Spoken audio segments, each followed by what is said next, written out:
ওয়ালাকাদ আতাইনা লুকমানাল হিকমাহ, আমি লোকমানকে সূক্ষ্ম জ্ঞান দান করেছিলাম। আনিশকুর লিল্লাহ, যাতে করে তিনি আমার অর্থাৎ আল্লাহ পাকের কৃতজ্ঞতা প্রকাশ করতে পারে। ওমান ইয়াশকুর ফাইন্নামা ইয়াশকুরু লিনাফসিহি, আর যে ব্যক্তি কৃতজ্ঞতা প্রকাশ করে সে তার নিজের জন্যই কৃতজ্ঞতা প্রকাশ করে। ওয়ামান কাফারা, আর যে ব্যক্তি কুফরি করে, ফাইন্নাল্লাহা গানিয়্যুন হামিদ, অর্থাৎ যে ব্যক্তি আল্লাহর প্রতি অকৃতজ্ঞ, কৃতজ্ঞতা প্রকাশ করে না, সেক্ষেত্রে আল্লাহ পাক তার কৃতজ্ঞতার মুখাপেক্ষী নন, তিনি হচ্ছেন নিজে নিজেই প্রশংসিত।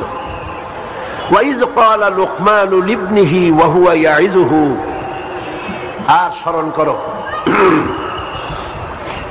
যখন লোকমান তার ছেলেকে উপদেশ দিচ্ছিলেন, ইয়া বুনাইয়া, হে বৎস, লা তুশরিক বিল্লাহ, আল্লাহর সাথে কাউকে শরীক স্থাপন করো না। ইন্নাশ শিরকা লাযুলমুন আযীম, নিঃসন্দেহে শিরক হচ্ছে মস্ত বড় জুলম। এ হচ্ছে আয়াতে কারিমা যে দুটি আমি তেলাওয়াত করলাম তার শাব্দিক অর্থ। এখন মূল আলোচনায় আমরা যেতে চাই। আজকের এই আয়াত দুটিতে আল্লাহ পাক কি বলতে চান সেই বিষয়টি আপনাদের সামনে আমি চেষ্টা করব বলার জন্য। আমা তৌফিকি ইল্লা বিল্লাহ। প্রথমে আমাদের জেনে নেওয়া দরকার যে আল্লাহ পাক লোকমান এর নাম কোরআন শরীফে উল্লেখ করলেন, তিনি কি ছিলেন, তার সম্পর্কে মতবিরোধ রয়েছে। ইতিহাসবেত্তারা মতবিরোধ করেছেন। আমাদের সমাজে কেউ কেউ হযরতে লোকমানকে নবী মনে করেন এবং লোকমান আলাইহিস সালামও বলেন নবী মনে করে, কিন্তু তিনি নবী ছিলেন না, এ ব্যাপারে সমস্ত মুফাসসিরিন মুহাদ্দিসিন একমত। কেউ কেউ বলেছেন তিনি আদ জাতির অন্তর্ভুক্ত ছিলেন এবং ইয়ামিনের বাদশা ছিলেন। মাওলানা সৈয়দ সুলাইমান নদভী তিনি তার আরদুল কোরআন গ্রন্থে লিখেছেন যে আদ জাতির উপর আল্লাহর আযাব নাযিল হওয়ার পর হযরত হুদ আলাইহিস সালামের সঙ্গে যেসব ঈমানদারেরা বেঁচে ছিলেন, লোকমান ছিলেন তাদেরই একজন। এবং ইয়ামেনে তিনি সেই জাতির রাষ্ট্রপ্রধান ছিলেন, অন্যতম শাসক ছিলেন, বাদশা ছিলেন। কিন্তু কতিপয় প্রবীণ সাহাবায়ে কেরাম রিদওয়ানুল্লাহ তাআলা আলাইহিম আজমাইন, তাদের মতে যেমন হযরত ইবনে আব্বাস রাদিয়াল্লাহু তাআলা আনহু, হযরত আবু হুরায়রা রাদিয়াল্লাহু তাআলা আনহু, হযরত জাবির ইবনে আব্দুল্লাহ আনসারী রাদিয়াল্লাহু তাআলা আনহু, তাদের মত হচ্ছে লোকমান ছিলেন নুবার অধিবাসী এবং মিশরের কালো মানুষদের অন্তর্ভুক্ত ছিলেন তিনি। আর আরবরা কালো মানুষদেরকে হাবশি তারা বলতেন, সাধারণত কালোদেরকে তারা হাবশি বলতেন। আর লোকমান ছিলেন লোকমান হাকিম, তিনি ছিলেন কালো এবং কৃতদাস, কালো রঙের ছিলেন, কৃতদাস ছিলেন। তার ভাষা ছিল আরবি। ভাষা আরবি হওয়ার কারণে তার জ্ঞানের কথাগুলি, তিনি অত্যন্ত জ্ঞানী ছিলেন, তার এই কথাগুলি সর্বত্র ছড়িয়ে পড়েছিল। তিনি যার অধীনস্থ ছিলেন তার মালিকের কাছেও খবর গেল যে তিনি একজন জ্ঞানী মানুষ। যেখানে যান সেখানেই লোকেরা ভিড় জমায়। তার জ্ঞানপূর্ণ, তার সূক্ষ্ম জ্ঞানপূর্ণ কথা শোনার জন্য সেখানে ভিড় জমে যেত। তার মালিক তাকে পরীক্ষা করার জন্য তাকে ডাকলেন। এত লোকেরাই তাকে জ্ঞানী বলে, আসলে কেমন জ্ঞানী দেখি। তাকে ডাকলেন এবং তাকে প্রশ্ন করলেন। তাকে বললেন তিনি, তুমি একটা ছাগল জবাহ করো। তিনি বেশ চড়াতেন, ছাগল চড়াতেন, যার কৃতদাস তিনি ছিলেন। বললেন তুমি একটি ছাগল জবাহ করো এবং এই ছাগলটির শরীরের উৎকৃষ্ট অংশটি আমার সামনে নিয়ে আসো। হযরত লোকমান হাকিম ছাগল জবাহ করলেন এবং ছাগলের ভেতরের তার শরীরটা জবাহ করে গোশত কেটে ভেতর থেকে কলিজাটা, দিলটা কেটে তিনি নিয়ে আসলেন। এরপরে তার মালিক বললেন, ঠিক আছে, এবার তুমি আবার ফিরে যাও, আরেকটি ছাগল জবাহ করো এবং সেটির সবচাইতে নিকৃষ্ট অংশটি আমার কাছে নিয়ে আসো। তিনি চলে গেলেন এবং তার শরীরের, সেই ছাগলের শরীরের ভেতর থেকে কলিজাটা বের করে নিয়ে আসলেন, এসে তার সামনে উপস্থিত করে দিল। তার প্রভু আশ্চর্য হলেন যে আমি তোমাকে বললাম ছাগলের শরীরের নিকৃষ্ট অংশটি আমাকে নিয়ে উৎকৃষ্ট অংশটি নিয়ে আসো, তখন তুমি কলিজা নিয়ে আসলে, কাল্পটা নিয়ে আসো। আবার যখন বললাম নিকৃষ্ট অংশটি নিয়ে আসো, তখন সেই কলিজাটাই আনলে। এর কারণটা কি? তিনি বললেন, প্রাণীর দেহের ভেতরে উৎকৃষ্ট কোন জিনিস থাকলে তার নাম হচ্ছে কাল্প, দিল, আর নিকৃষ্ট যদি কিছু থাকে সেটাও হচ্ছে দিল। বাদশা বুঝতে পারলেন, তার মালিক বুঝতে পারলেন যে আসলে সে জ্ঞানী। আর জ্ঞানীদের কথা সব সময় একরকমই হয়ে থাকে। লোকমান হাকিম এই কথা বলেছিলেন বহু আগে। রাসূল করিম সাল্লাল্লাহু আলাইহি ওয়াসাল্লাম তার আবির্ভাবে দুনিয়া আসার অনেক আগে এই কথা তিনি বলেছিলেন।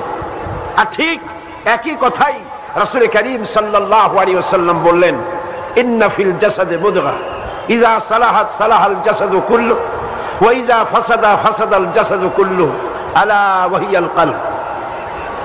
রাসূল করিম সাল্লাল্লাহু আলাইহি ওয়াসাল্লাম বলেছেন, মানুষের শরীরের ভেতর এক টুকরা মাংস আছে, গোশত টুকরা আছে। সেই গোশত টুকরা যদি ভালো হয় গোটা শরীর ভালো, আর গোশত টুকরা যদি খারাপ হয় তাহলে গোটা শরীর খারাপ। আলা ওয়াহিয়াল কলব, সেটা হচ্ছে কলব, সেটা হলো তার হৃৎপিণ্ড। হৃৎপিণ্ড ভালো, সব ভালো। হৃৎপিণ্ড খারাপ, তার দিল খারাপ, তো সব খারাপ। এই জন্যে আসলে আল্লাহর পক্ষ থেকে যখন যে কথা আসে, যাদের কাছে আসে, সে কথার ধরন একই হয়। পৃথিবীতে যত নবী এসেছেন সমস্ত নবীদের কথা একরকম ছিল না ভিন্ন রকম ছিল? বলেন আপনারা। সমস্ত নবীদের বক্তব্য ছিল একই রকম, কারো কথার সাথে কারো কথার কোনো বৈপরীত্য হয়নি। একজন নবী বলেছেন আল্লাহ এক, আর একজন বলেছেন না বেশি হতে পারে, নাউজুবিল্লাহ। একজন বলেছেন আখিরাত আছে, পরকাল আছে, আর একজন বলেছেন না, পরকালে কোনো হিসাব নিকাশ বলে কিছুই হবে না। একজন বলেছেন কবর আযাব আছে, আর একজন বলেছেন ওটা একটা বাজে কথা। এরকম হয়েছে নাকি দুনিয়ায়? হযরতে আদম আলাইহিস সালাম থেকে শুরু করে বিশ্বনবী মুহাম্মদ রাসূলুল্লাহ, সকলে বলেন সাল্লাল্লাহু আলাইহি ওয়াসাল্লাম, সে পর্যন্ত পৃথিবীর সমস্ত নবীদের দাওয়াত ছিল কয় রকম? সকল নবীরাই মানুষের সামনে একই দাওয়াত পেশ করেছেন। তাদের দাওয়াতের মূল সূত্র ছিল লা ইলাহা ইল্লাল্লাহ, লা ইলাহা ইল্লাল্লাহ, লা ইলাহা। একটু জোরে সোরে পড়েন, লা ইলাহা।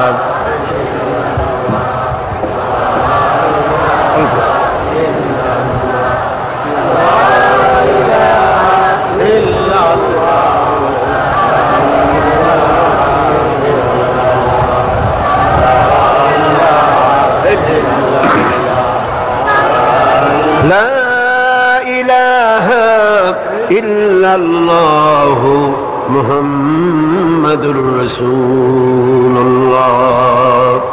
দুনিয়ার সব নবীদের কথা এক, অথচ আপনারা জানেন একজন নবীর সাথে আরেকজন নবীর দেখা হয়েছে খুব কম, বেশিরভাগই দেখা হয় নাই। কথা ঠিক কিনা? অথচ কথার মধ্যে কোনো বৈপরীত্য হয়নি। দার্শনিকরা তারা যে কথাবার্তা বলেছেন সেই কথায় কোনো মিল হয়নি। এক একজন এক এক রকম বলেছেন। একজন বলেছেন মানুষ হচ্ছে পেট সর্বস্ব জীব, দার্শনিকদের বক্তব্য। পেট সমস্যার সমাধান করে দিলেই সমস্ত সমস্যার সমাধান হয়ে যাবে। কার্ল মার্কস কথা বললেন। আল ফ্রয়েড বললেন তুমি যেটা বলেছো এটা ঠিক না। আসল কথা হচ্ছে মানুষ হচ্ছে সেক্স সর্বস্ব জীব। যদি সেক্স এই সমস্যার সমাধান করা যায় তাহলে মানুষের আর কোনো সমস্যাই থাকবে না। ওইটাই হলো বড় সমস্যা। ডারউইন বললেন, আরে বেটারা মানুষ তো মানুষই না, কি এর সমস্যা? তো মানুষ কি? মানুষ হলো বান্দর, এরা বানরের গোষ্ঠী, কাজী কি এর সমস্যা, কি এর কি? তাহলে বোঝা গেল এদের কারো কথার সাথে কারো কথার কোনো মিল নাই, এক একজন এক এক রকম বলেছে। বিজ্ঞানের ব্যাপারটাই ধরুন, বিজ্ঞানের কোন থিওরি ফাইনাল নয়, এটা বিজ্ঞানের আর একটা থিওরি, ঠিক কিনা? আজ এক বিজ্ঞানী বহু কষ্ট করে রিসার্চ করে একটি মতবাদকে সেট করলেন, পেশ করলেন, পরবর্তী আর একজন বিজ্ঞানী তারটা উড়াই দিয়ে নিজেরটাকে প্রতিষ্ঠিত করলেন। কারো কথার সাথে কারো কথার মিল নেই। তারা মানুষকে কেউ মানুষকে দেখলো বান্দর হিসাবে, কেউ দেখলো সিম্পাজি হিসাবে, কেউ দেখলো সেক্স সর্বস্ব হিসাবে, কেউ দেখলো পেট সর্বস্ব হিসাবে। কারণ হলো ওই সেই সাত অন্ধের হাতি দেখার মতো। সাত অন্ধ হাতি কি করতে গেছে বলুন? বলে দেখবে কি দিয়া? অন্ধরা হাতি দেখবে কি দিয়া? হাত দিয়ে। হাত দিয়ে হাতি দেখে। হাতি সম্পর্কিত অভিমত সাতজনের কি একরকম হবে? না। একজন বলবে হাতির বড্ড নাম শুনেছি, তারপরে জীবন সার্থক হলো, আজ হাতি বহু কায়দা করে দেখলাম হাতি হলো, এত বড় হাতির নাম শুনছি কিন্তু দেখলাম হাতি হলো একটা দড়ির মতো। আর একজনে বলল তুমি দেখছো তোমার মাথা, হাতি হলো একটা কুলার মতো। আর একজনে কয় না হাতি হলো মূলার মতো। আর একজনে কয় না হাতি হলো একটা পিলারের মতো। আর একজনে কয় ছাগল কোথাকার, হাতি হলো একটা দেওয়ালের মতো। মানে হাতির শরীরের যে অংশ যে স্পর্শ করেছে সেই অংশ সম্পর্কে সেই কথাগুলি বলেছে। এখন যদি এই সাতটি অন্ধের চোখ যদি অপারেশন করে দেওয়া যায় আর এরপরে যদি হাতির সামনে আনা যায়, তাহলে হাতি সম্পর্কিত এই জাতীয় দ্বিমত আর কেউ পোষণ করবে? সকলেরই তখন জ্ঞান খুলে যাবে যে কি সর্বনাশ, যেটাকে দড়ি মনে করছিলাম সেটা তো লেজ, যেটারে কুলা মনে করছিলাম সেটা তো কি কান, যেটারে মূলা মনে করছিলাম সেটা হলো দাঁত, যেটাকে পিলার মনে করেছি সেটা হলো কি তার পা, যেটাকে ওয়াল মনে করেছি সেটা হলো পেট। কি সর্বনাশ! এখন দেখুন আল্লাহ পাক কি বলছে। আল্লাহ রাব্বুল আলামিন বলেন, লা তা'মাল আবসার ওয়ালাকিন তা'মাল কুলুবুল্লাতী ফিস সুদূর।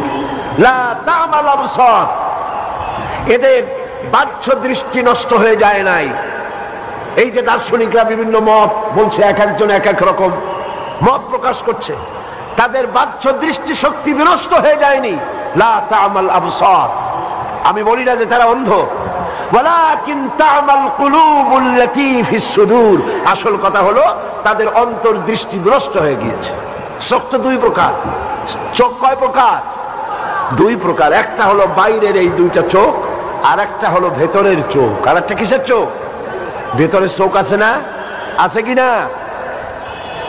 যদি আপনি না বোঝেন ভেতরে চোখ আছে কিনা, তাহলে যাই দেখেন, কোন মাতুব্বরের কাছে যাই বলবেন আমি তো এইরকম একটা বিপদে পড়ে গেছি, দিনের বেলা গিয়ে আপনি বলতেছেন, সে লোকটি বলবে ভাই আমি তো এখন চতুর্দিকে অন্ধকার দেখতেছি।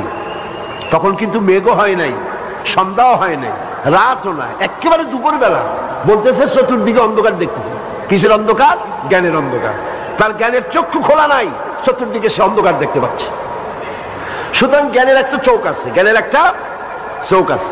সেই চোখগুলিকে অপারেশন করে হাকিকত বোঝার জন্য, সত্য জিনিসকে উপলব্ধি করার জন্য আল্লাহ রাব্বুল আলামিন একটা মেডিকেল টিম পাঠিয়েছেন পৃথিবীর বুকে।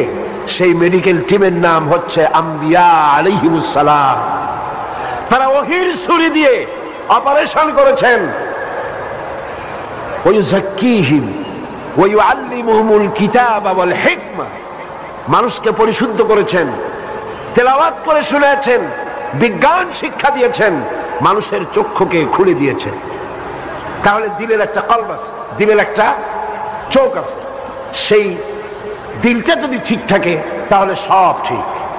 সুন্দরী নারীতে শান্তি নাই, বাড়ি গাড়িতে শান্তি নাই, বরং এগুলি দিয়ে অশান্তি আরো বাড়ে। শান্তি কিসে হবে? আসল শান্তি কিসে? ইন্ডাস্ট্রিতে নয়, বাড়িতে নয়, গাড়িতে নয়, সুন্দরী নারীতে নয়। আসল শান্তি হচ্ছে পিস অফ মাইন্ড। সেটা কি? আল্লাহ পাক বলছেন, আলা বিযিকরিল্লাহি তাতমাইন্নুল কুলুব। জেনে রাখো, একমাত্র আমার জিকির, আমার স্মরণ মানুষের অন্তরাত্মাকে ঠান্ডা করে দিতে পারে। সুবহানাল্লাহ। মানুষ যখন আল্লাহ যখন বলে, কি প্রশান্তি, কি প্রশান্তি। দারুণ বিপদ, মামলা মোকদ্দমা, হামলা, গ্রেফতারি পরোয়ানা, ব্যবসায় সব শেষ, ছেলে মারা গেছে, মেয়ে মারা গেছে, দুঃখ দারিদ্র কষ্টে জর্জরিত। সেই সময় মনের কথা উজাড় করে দিয়ে আল্লাহ পাকের দরবারে চোখ থেকে দুফোঁটা পানি ফেলতে পারলে সেখানে যে তৃপ্তি, এই তৃপ্তি পৃথিবী তার কোথাও পাওয়া যায় না। এই জন্য দিল থেকে যখন আসে আল্লাহ, আল্লাহর নাম কি? আল্লাহ। আল্লাহ না, কিন্তু মুখটা গোল করে উচ্চারণ করতে হবে সুন্দর করে, আল্লাহ। বলেন সবাই আল্লাহ। दिल से जो बात निकलती है असर रखती है, पर नहीं मगर ताकते परवाज रखती है। অন্তর থেকে যে কথা বেরোয় সেই কথা প্রভাব বিস্তার করে। ডানা নাই কিন্তু ওড়ার ক্ষমতা রাখে। দিল থেকে কোন মোমেন বান্দা, কোন মোমেন বান্দি অন্তরের অন্তঃস্থল থেকে, হৃদয়ের গভীর কন্দর থেকে একটি বার যদি উচ্চারণ করে আল্লাহ, বলেন সবাই আল্লাহ, সবাই মুখ খুলে বলেন আল্লাহ। আল্লাহ রাব্বুল আলামিন 70 বার সাড়া দেন, বান্দা কি চাও আমি হাজির। বান্দা থেকে আল্লাহ পাক দূরে নয়, একদম নিকটে।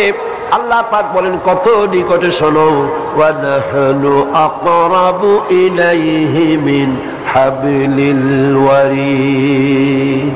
তোমার ঘাড়ে যে শাহরগ, যে রগের উপরে তোমার মাথাটা খাড়া হয়ে আছে, এর থেকেও আমি আল্লাহ তোমার কাছে বেশি নিকটবর্তী।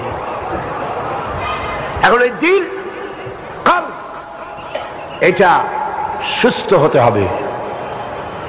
বহুত মুসলমান আছে যাদের এই অন্তর ঠিক নাই, তাদের কাছে সব ভালো লাগে। কয় যে হুজুর, ওয়াজ যখন শুনি বেশ মজা লাগে, আবার যখন গান শুনি তাও খারাপ লাগে না, আছে কিনা? মসজিদও ভালো লাগে, আবার মন্দিরও মোটামুটি ভালো লাগে, খারাপ লাগে। দেখেন না, এরা মন্দিরেও যায়, মসজিদেও যায়, সব জায়গায় যায়, ঠিক কিনা? যায় কিনা? কারা যায়? আপনারা নিজেরাই খাবে খাবে মিলাই নেন, যায় কারা? ওয়াজ মাহফিলও ভালো লাগে, গানের মজলিসও ভালো লাগে, সিনেমাও ভালো লাগে, হজও করে, ডিশ এন্টিনায় স্ত্রী পুত্র পরিজন নিয়ে একসাথে নগ্ন চিত্র দেখতেও খারাপ লাগে না, ঠিক কিনা? এটা হচ্ছে কি? এটি হচ্ছে তার দিলটা নষ্ট হয়ে গেছে। দিলটা কি হয়ে গেছে? তার কলব, তার দিল নষ্ট হয়ে গিয়েছে, পচে গেছে, নষ্ট হয়ে গিয়েছে। এটা হচ্ছে মুনাফিকের দিল। সুস্থতার লক্ষণ এটা নয় যে সবই ভালো লাগে, কোনো দাম নাই। তায়েফ থেকে এক প্রতিনিধি দল এসে, হাদিস শরীফে এসেছে, তায়েফ থেকে একটি প্রতিনিধি দল রাসূল করিম সাল্লাল্লাহু আলাইহি ওয়াসাল্লামের খেদমতে হাজির হলেন। এসে বললেন, তায়েফে বহু সংখ্যক লোক ইসলাম কবুল করতে চায়, একটি মাত্র শর্ত, তারা ইসলামের সব আইন কানুন মানবে। একটি শর্ত, সেটা হলো এই, তারা তাদের ঘরে মূর্তিটা রাখতে চায়। এই মূর্তি রাখার পেছনে মূর্তি তারা পূজা করবে তা না, এটা একটি সংস্কার, এটা একটি আবেগ, একটি আবেগ। অতীতেও ছিল, কিছুদিন ইসলাম কবুল করার পর এই মূর্তিগুলো ঘরে থাকবে, তারপরে আস্তে আস্তে তারা মূর্তি ভাড়ায় দেবে, এটা রাখবে না, ভাড়ায় দেবে। তবে শর্ত এইটা, তারা ইসলাম কবুল করবে, সব মানবে, ঘরের মধ্যে মূর্তিটা রাখার জন্য একটু পারমিশন দেওয়া হোক। রাসূলুল্লাহ কি জবাব দিলেন? আল্লাহ পাকের নবী বিশ্বনবী মুহাম্মদ রাসূলুল্লাহ সাল্লাল্লাহু আলাইহি ওয়াসাল্লাম বললেন, এদের মুসলমান হওয়ার কোনো প্রয়োজন নাই, কোনো দরকার। মুসলমান হতে হবে তো 16 আনাই হতে হবে, পূর্ণাঙ্গ হতে হবে, একটু নয়, সব। সুতরাং লোকমান হাকিম সম্পর্কে এই কথাটুকু আমি আগে বলে দিলাম যে তিনি ছিলেন জ্ঞানী, এই জন্য তাকে লোকমান হাকিম বলা হতো। আল্লাহ পাক বলছেন,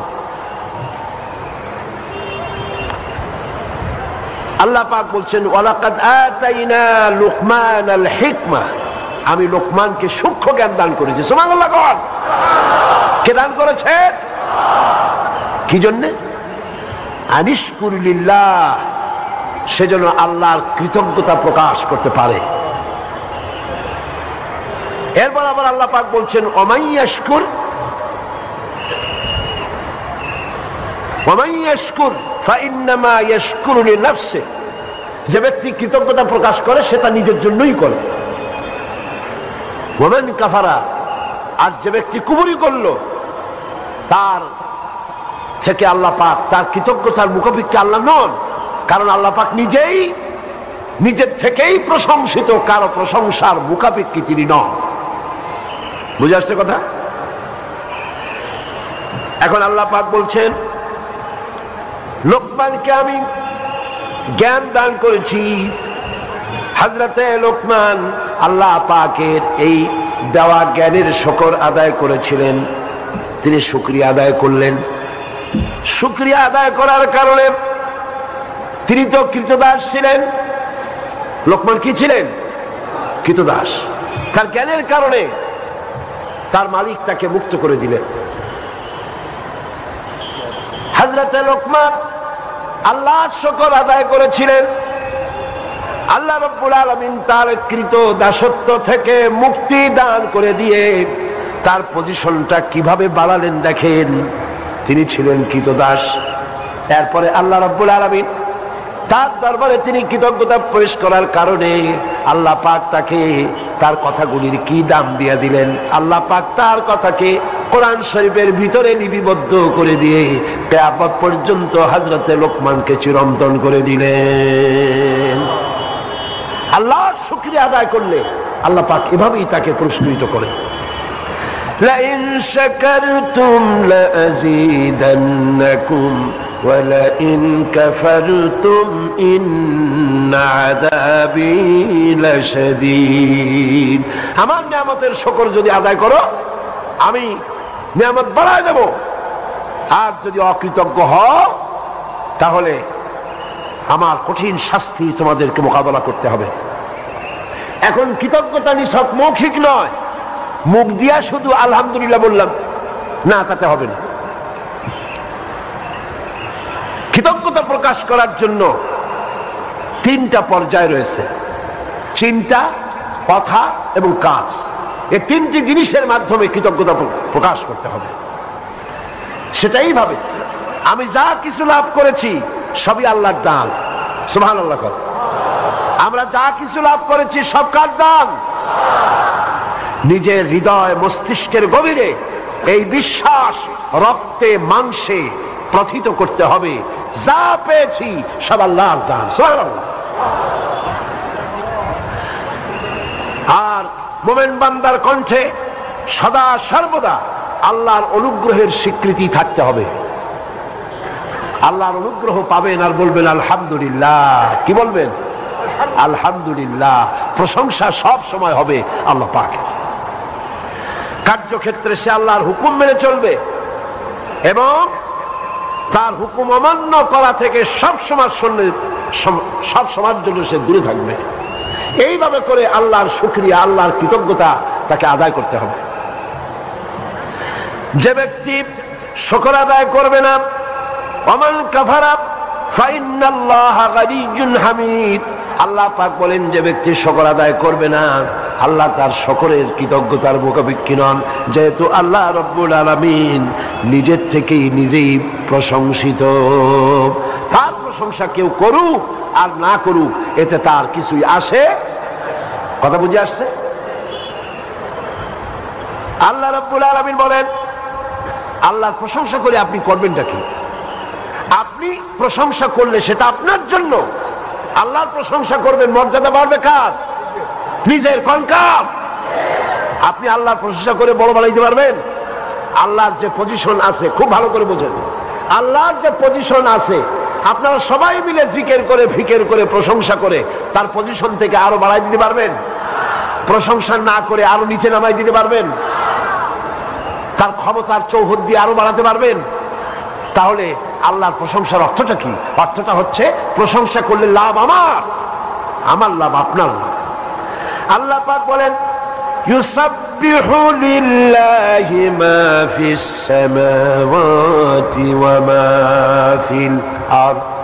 আকাশ এবং জমিনের ভিতরে যত বস্তু, যা কিছু দেখতে পাও, জড় অজড় যত পদার্থ দেখতে পাও, যা তোমার চোখে ধরা পড়ে, যা তোমার চোখে ধরা পড়ে না, সবকিছু আল্লাহ রব্বুল আলামিনের তাসবিহ করতেছে। সাব্বাহা ইউসাব্বিহু তাসবিহান। অতীতে তাসবিহ করেছে, এখনো তাসবিহ করছে, ভবিষ্যতেও তাসবিহ করবে। কিভাবে করবে? আল্লাহ পাক বলেন, وَإِن مِّن شَيْءٍ إِلَّا يُسَبِّحُ بِحَمْدِهِ وَلَكِن لَّا تَفْقَهُونَ تَسْبِيحَهُمْ। পৃথিবীতে এমন কিছু নাই যা আমার তাসবিহ করে না। সব আমার জিকির করে, আমার শুকর করে, আমার তাসবিহ পড়ে, কিন্তু তোমরা তাদের তাসবিহ, তাদের ভাষা তোমরা বুঝতে পারো না।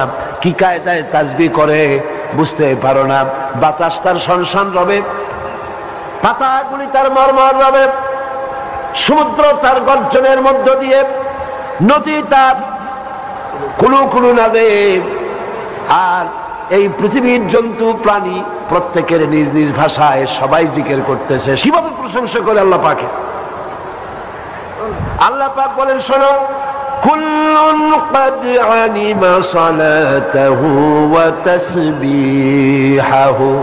প্রত্যেকটি প্রাণী, জড় অজড় সমস্ত পদার্থগুলি, প্রাণীগুলি সকলই জানা আছে কিভাবে আল্লাহর জিকির করতে হবে। সকলকেই আল্লাহ রব্বুল আলামিন তাসবিহ শিখায়া দিয়েছেন। যেমন দেখুন, আল্লাহর জিকির করছে কিয়ামের অবস্থায়, সমস্ত বৃক্ষরাজি কিয়ামের অবস্থায় আল্লাহ পাকের তাসবিহ করছে, জিকির করছে। আর যত চতুষ্পদ প্রাণী আছে সব রুকুর হালতে আল্লাহ রব্বুল আলামিনের তাসবিহ করছে। চতুষ্পদ প্রাণীগুলি সব রুকুর হালতে আছে। অন্যান্য প্রাণীগুলি যেমন ব্যাঙ, দেখছেন ব্যাঙ যেভাবে ব্যাঙ বসে, মনে হয় যেন তাশাহুদ পড়তেছে, দেখছেন না? আরে ভাই, কথা না কইলে বুঝি কি? ব্যাঙগুলির মনে হয় যেন তাশাহুদ পড়তেছে। সরীসৃপগুলি, সরীসৃপগুলি, সরীসৃপ বোঝেন? বুক দিয়া হাসে, হাতে যেগুলো সাপ অথবা এই জাতীয় প্রাণী যা বুক দিয়া হাঁটে, এরা সবাই সিজদার হালতে আল্লাহ পাকের জিকির করতেছে, তাসবিহ করতেছে। তাহলে দেখেন, কেউ তো দাঁড়াইয়া, কেউ তো রুকু দিয়ে, কেউ তো সিজদার হালতে জিকির করতেছে। আবার অন্যদিকে দেখুন, তামাম পৃথিবীর সমস্ত গাছপালা, তরুলতা, কীট পতঙ্গ, জন্তু জানোয়ার সবাই মিলে যেভাবে আল্লাহর জিকির করে, এ সবগুলি আল্লাহ রাব্বুল আলামিন মানুষের মধ্যেই দান করে দিয়েছেন। আল্লাযীনা ইয়াযকুরুনাল্লাহা কিয়ামান ওয়া কুউদান ওয়া আলা জুনুবিহিম। মানুষ দাঁড়িয়ে আল্লাহর ইবাদত করে, রুকু দিয়েও করে, সিজদা দিয়েও করে। আল্লাহ পাক মানুষকে সব রকমের ইবাদত করার তৌফিক দান করে দিয়েছেন। পৃথিবীর সমস্ত প্রাণী আল্লাহর জিকির করছে, আল্লাহর তাসবিহ করছে, আল্লাহর প্রশংসা করছে। সুতরাং আপনি প্রশংসা করেন আর না করেন আল্লাহর কিচ্ছু আসে যায়। প্রশংসা করলে লাভ কার? আমার, আপনার, আমাদের সকলেরই। আমাদের মর্যাদা বেড়ে যায়। আমাদের মর্যাদা কত বাড়ে জানেন? কত বাড়ে? ফাযকুরুনি আযকুরকুম ওয়াশকুরুনি ওয়ালা তাকফুরুন। ফাযকুরুনি আযকুরকুম, তোমরা যদি আমার জিকির করো আমি তোমার জিকির করব। সুবহানাল্লাহ। আমরা যদি জিকির করি, এই প্যান্ডেলের মধ্যে লক্ষাধিক জনতা নিয়ে আল্লাহর জিকির করতেছি, এটা শুনে আল্লাহ পাক আরশে আজিমে ফেরেশতাদের মজলিসে আমাদের জিকির করবেন। কোনটা বড় হইলো? বড় হইলো কোনটা? আমারটা না আল্লাহরটা? সুবহানাল্লাহ। এজন্য হাদিসে কুদসির ভিতরে এসেছে, আল্লাহ রাব্বুল আলামিন বলেন, বান্দা যদি আমার দিকে 1 বিঘত যদি অগ্রসর হয়, আমি আমার বান্দার দিকে 1 হাত আগায়া যাই। বান্দা যদি আমার দিকে হেঁটে আসে, আমার রহমত বান্দার দিকে দৌড়াইয়া যায়। हर हमेशा देने को वो तैयार है, हर हमेशा देने को वो तैयार है, जो न मांगे उससे वो बेजार है। सब समय দিতে প্রস্তুত কে? খুশি হয়ে নামটা নিতে কষ্ট হয়? জোরে কইতে পারেন না? মোহব্বত দিয়ে বলতে পারেন না? সবসময় দেওয়ার জন্য প্রস্তুত হচ্ছেন আল্লাহ, আল্লাহ, আল্লাহ। যে চায় না আল্লাহ পাক তার প্রতি বিরক্ত হয়ে যায়।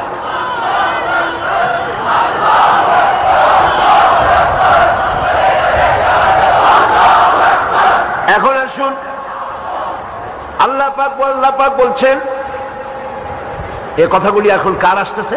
লুকমানের। কার কথা? লুকমান হাকিমের কথা। وَإِذْ قَالَ لُقْمَانُ لِابْنِهِ وَهُوَ يَعِظُهُ يَا بُنَيَّ لَا تُشْرِكْ بِاللَّهِ إِنَّ الشِّرْكَ لَظُلْمٌ عَظِيمٌ। স্মরণ করো, যখন লোকমান তার ছেলেকে উপদেশ দিচ্ছিল, সে বলছিল, ইয়া বুনাইয়া, হে প্রিয় বৎস, হে আমার সন্তান, লা তুশরিক বিল্লাহ। কত বড় জ্ঞানী! তার ছেলেকে দেখে সর্বপ্রথম নসিহত করছেন, লা তুশরিক বিল্লাহ, আল্লাহর সাথে শরীক, কাউকে শরীক স্থাপন করো না। ইন্না শিরকা লাযুলমুন আযীম, শিরক হচ্ছে মস্ত বড় জুলম। এখন লোকমান হাকিমের এই পাণ্ডিত্যপূর্ণ উপদেশ মালা থেকে এই বিশেষ উপদেশ বাণীটিকে কোরআন 2টি কারণে উদ্ধৃত করেছে।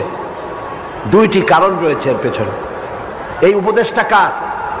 না না, কথা ভালো করে বুঝেন, না বুঝলে তো উল্টো পাল্টা জবাব দেবেন, পরীক্ষাও ফেল করবেন। বুঝলেন?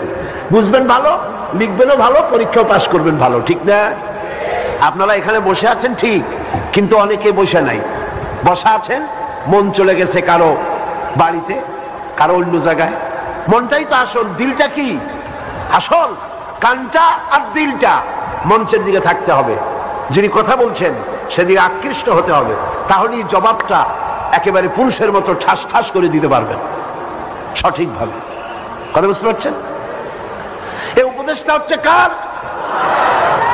হযরতে লুকমান হাকিমের উপদেশ। 2টি কারণে কোরআন এই উপদেশ 2টি তুলেছে। তার একটি কারণ হচ্ছে লুকমান হাকিম তার নিজ পুত্রকে এই উপদেশটি দিচ্ছেন। আর একথা স্বতঃসিদ্ধ, পিতা কখনো সন্তানের প্রতি, পিতা সব সময় সন্তানের প্রতি সবচাইতে স্নেহবাৎসল্য এবং আন্তরিক হয় সন্তানের প্রতি সবচাইতে বেশি। একটি লোক সবাইকে ভাগি দিতে পারে, বউরে ভাগি দিতে পারে, সমাজকে ভাগি দিতে পারে, গোটা রাষ্ট্রকে ভাগি দিতে পারে, টিভি রেডিওর মাধ্যমে অনর্গল মিথ্যে কথা বলতে পারে, গোটা জাতিকে ধোঁকা দিতে পারে। কিন্তু নিজের সন্তানকে ধোঁকা দিবে না। পিতা মাতা নিজের সন্তানকে প্রতারণা করবে না, ঠিক কিনা? হযরতে লোকমান তিনি তার সন্তানকে উপদেশ দিচ্ছেন। কাকে? তাহলে এই উপদেশ নিখাত, নির্ভেজাল, সলিড, আন্তরিক, 100%, এর মধ্যে কোনো ভুল নাই।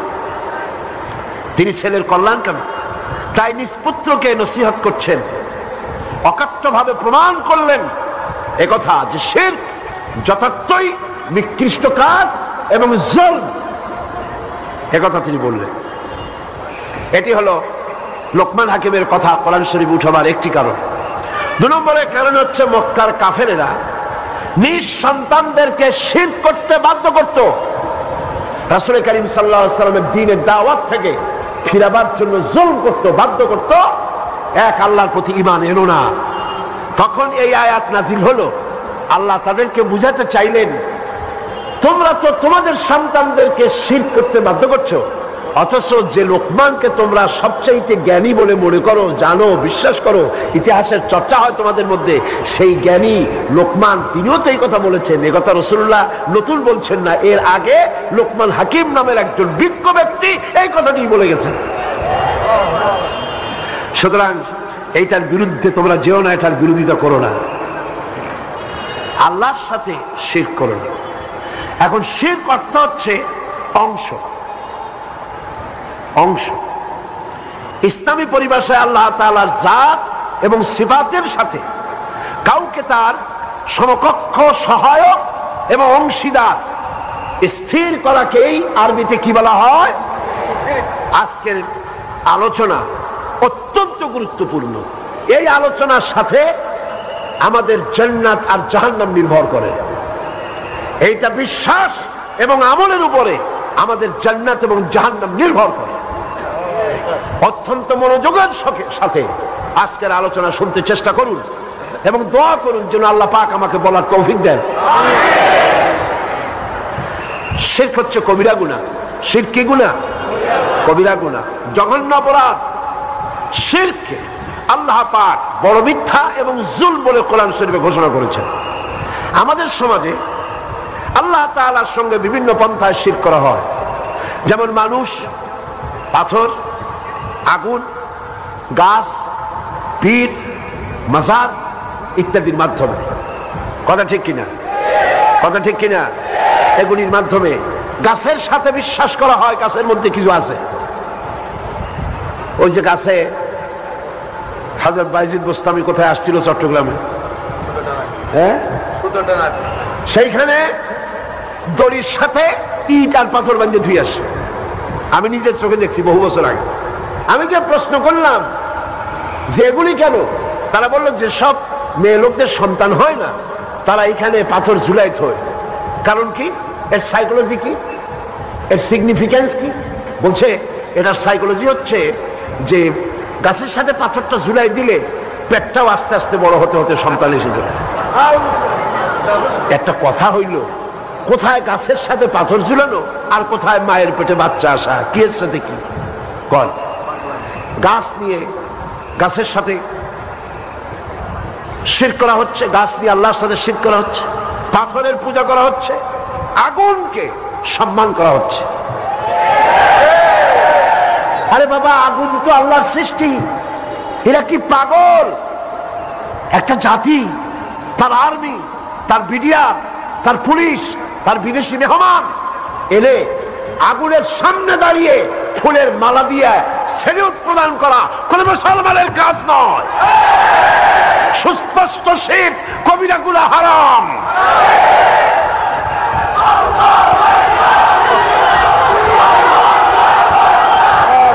এটাকে বলা হচ্ছে,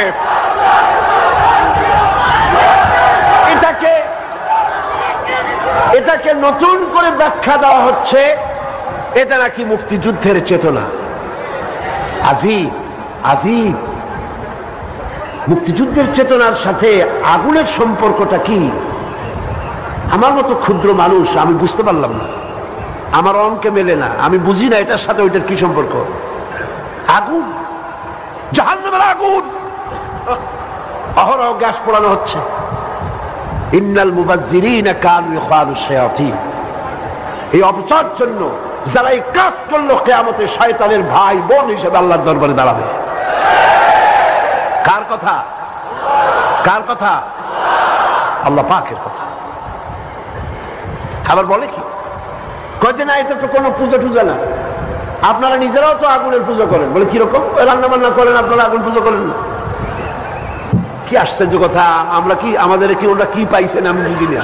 ওরা মনে করেন দেশের জনগণ সব ছাগল, কিছু বোঝে না, খালি ঘাস খায়। আপনারা আমাকে বলেন আপনাদের মা বোন যখন রান্না করে তখন রান্নার সময় চুলায় আগুন জ্বালাইয়া সেলুট দেয়, এরকম ফুলের একটা মালা দেয়, ফুলের একটা তোড়া দেয়, পুলিশ আসে, আর্মি আসে, তো চুলার আগুন আর ওই আগুন দুইটা আগুন একরকম বানাইলেন কেমন? আবার এটার নাম রাখছে চিরন্তন। বাংলা ভাষা ওনারা সর্বস্তরে চালু করবেন বলেন, ওনাদের ভাষা জ্ঞানের প্রতি আমার করুণা হয়। চিরন্তন শব্দের অর্থ কি? চিরন্তন যা কোনদিন শেষ হবে না, নিঃশেষ হবে না, মিটে যাবে না, সেটাই তো চিরন্তন। একদিন বৃষ্টি হলো, সেই বৃষ্টিতে এটা নিভে গেল, তারপরে পুলিশ এসে আবার জ্বালাই দিল। ও নিজেই নিভে গিয়ে ওকে যারা জ্বালাইছিল তাদেরকে বুঝাই দিল, একটা চড় মারিয়া একটা থাপ্পড় দিয়া বুঝাই দিল আমি চিরন্তন না, সেই জন্য নিভে গেলাম। তো মানুষ, পাথর, আগুন, মাজার, পীর ইত্যাদির মধ্য দিয়ে আমার দেশের লোকেরা আল্লাহ পাকের সাথে শিরক করে। শিরক বোঝার জন্য একটি উদাহরণ আমি আপনাদের সামনে পেশ করতে চাই। শিরক হচ্ছে পার্টনারশিপ, এটি হচ্ছে অংশীদারিত্বের ভিত্তিতে কাজ করা। তিনটি জিনিসের অভাবে মানুষ অংশীদারিত্বের ভিত্তিতে কাজ করে। কয়টা জিনিস বলেন? তিনটা জিনিস। একজন ব্যবসা করতে চায়, 30 লক্ষ টাকা আছে, ব্যবসা করতে লাগবে 60 লাখ, ব্যবসা করতে লাগবে 1 কোটি, আছে 50 লাখ। তখন এই লোকটি পুঁজির অভাব বলেই আর একটা লোককে তালাশ করে, ভাই তোমার কাছে যদি পুঁজি থাকে তাহলে আমার সাথে আসো, আমরা দুজনে মিলে পার্টনারশিপ বিজনেস করি। গেল কয় নম্বর? কিসের অভাব? আপনারা জবাব দিলে আমি একটু খুশি হই। আপনারা রাগ করেন না তো? আপনারা রাগ করেন না তো? বলতে পারবেন মিয়া তোমারে দাওয়াত দিছি 5 দিনের জন্য, তুমি একাই ছিলাম। জিজ্ঞেস করি এই জন্য যাতে করে আপনাদের হৃদয়ঙ্গম হয়, বুঝে আসে। গেল কয় নম্বর? 2 নম্বরে হচ্ছে পুঁজি আছে, ব্যবসার লাইসেন্সও আছে, কিন্তু এই ব্যবসা করার জন্য যে এক্সপেরিয়েন্স দরকার, দক্ষতার প্রয়োজন, বুদ্ধির প্রয়োজন। ব্যবসা কি টাকা থাকলেই হয়? বুদ্ধি শুদ্ধি লাগে না? যদি টাকা থাকলেই হয় তো ব্যবসা শুরু করে দেন না। 1 সপ্তাহের মধ্যে 5টা লাল বাতি জ্বলবে, 2 সপ্তাহ যাইতে না যাইতে চতুর্দিকে লাল বাতি দেখবেন খালি। ব্যবসার জন্য 2 নম্বরের পুঁজি হলো কি? মেধা, মেধা, বুদ্ধি, দক্ষতা, এক্সপেরিয়েন্স। 3 নম্বরে আরেকটি শর্ত হচ্ছে পুঁজি আছে, মেধাও আছে, দক্ষতা আছে, কিন্তু বয়সের দিক থেকে একেবারেই লুজো, বার্ধক্যতারে পেয়ে বসেছে। এই বুড়ো বয়সে শক্তি নাই, কেমনে চালাইবে ব্যবসা? সেজন্য পয়সাও ঘরে বসায় রাখতে চায় না, চায় একজন যুবক স্বাস্থ্যবান টকবকে একজন যুবক দরকার পার্টনার হিসাবে, তাহলে তার এই টাকাগুলি খাটায়া কিছু টাকা লাভ হবে। তাহলে মানুষ পার্টনারশিপ বিজনেস করে কয়টা কারণে? 3টা অভাবের কারণে। বলেন কয়টা অভাব? অভাব। এবার আসুন, যারা শিরক করে তারা আল্লাহর প্রতি এই 3টি অভাব প্রয়োগ করে। নাউযুবিল্লাহ। আসেন কোরআনের দৃষ্টিকে দেখি, আল্লাহর সাথে পার্টনারশিপ, শরীক স্থাপন করার কোনো দরকার আছে নাকি? আল্লাহ পাকের এই 3টি অভাবের কোনো একটি অভাবও আছে কি? প্রথমটি হচ্ছে পুঁজির অভাব। এবার দেখি আল্লাহ কি বলে, আল্লাহর পুঁজি আছে কিনা আল্লাহর জিগাই, আল্লাহকে জিজ্ঞেস করি, আল্লাহ তোমার পুঁজি আছে? আল্লাহ পাক জবাবে বলেন, ওয়াল্লাহু গানিয়্যুন ওয়া আনতুমুল ফুকারা। কেবলমাত্র আল্লাহ পাক হচ্ছেন গানি, কারো মুখাপেক্ষী নন, কারো মুহতাজ নন। ওয়া আনতুমুল ফুকারা, পৃথিবীর মধ্যে তোমরা যারা আছো সব ফকিরের গোষ্ঠী, মিসকিন, মাসাকিন। আমার পুঁজির অভাব নাই। পুঁজির অভাব কাদের? মানুষের। পুঁজির অভাব কাদের? এবার শোনেন, আল্লাহ পাক আবার বলেন, আল্লাহ দলিল দিচ্ছেন, মা ইনদাকুম ইয়ানফাদু ওয়া মা ইনদাল্লাহি বাক।